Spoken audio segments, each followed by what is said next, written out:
તો સુરતના નકલી તબીબના કેસમાં હવે રાજકારણ પણ ગરમાયું છે। ડોક્ટર રશેષ ગુજરાતી કે જે નકલી સર્ટિફિકેટ કાઢી આપતો હતો, સુરત કોંગ્રેસનો ડોક્ટર સેલનો ચેરમેન આ રશેષ રહી ચૂક્યો છે। કોંગ્રેસ પ્રવક્તા હેમાંગ વસાવડાએ લૂલો બચાવ કર્યો। જેમની ભલામણથી નિમણૂક થઈ એ પણ હાલ કોંગ્રેસમાં નથી। ડોક્ટર વસાવડાએ કહ્યું, આરોપી કોઈ પણ પક્ષનો હોય, કાર્યવાહી જરૂરી છે। ભાજપના યજ્ઞેશ દવે કોંગ્રેસના અંગે આડે હાથ લીધી। કોંગ્રેસના એક પણ નેતા પાસે બોલવા માટે હવે શબ્દો નથી અને યજ્ઞેશ દવેએ એ પણ કહ્યું કે રાજ્ય સરકાર કોઈ પણ આરોપીઓને નહીં છોડે।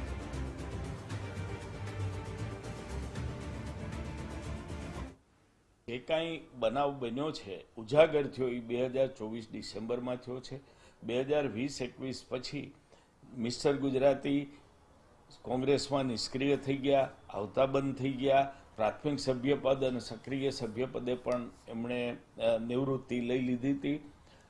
આ આખી બાબતમાં મારે પૂછવાનું એટલું જ છે કે 2019માં નિમણૂક થઈ છે, 2002થી ખોટું કરવાની વાત ઉજાગર થઈ છે।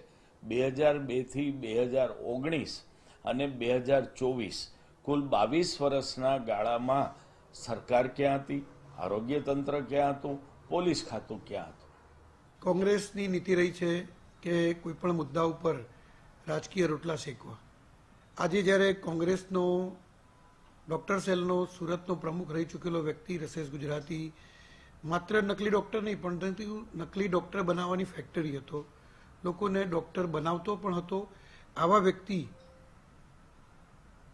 પ્રજાના આરોગ્ય સાથે ચેડા કરવાની વાત હોય, આવી બધી બાબતોની જ્યારે વાત હોય ત્યારે કોંગ્રેસ ક્યારેય ફ્રન્ટ ફૂટ પર આવતી નથી। કોંગ્રેસના નેતાઓ આ બાબતે કોઈ પણ જાતનો ખુલાસો કરવા પણ તૈયાર નથી અને જે કોંગ્રેસના ડૉક્ટર સેલના નેતા છે તે એવું કહી રહ્યા છે કે જે વ્યક્તિ જ્યારે અમે એમની નિમણૂક આપી ત્યારે એની પર કોઈ પણ પ્રકારનો ગુનો નોંધાયેલો નહોતો।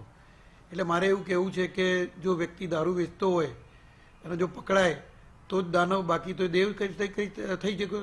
એટલે આ બધી વાતો કોંગ્રેસ એ પોતાના રાજકીય રોટલા શેકવાની વાતો છે। ભારતીય જનતા પાર્ટી ક્યારે પણ કોઈ ગુનેગારની તરફદારી કરતું નથી। પક્ષનો હોય કે વિપક્ષનો હોય, ગુનેગાર એ ગુનેગાર છે, એની ધરપકડ થવી જ જોઈએ અને એને સજા પણ થવી જોઈએ, એમાં ભારતીય જનતા પાર્ટી સ્પષ્ટપણે માને છે।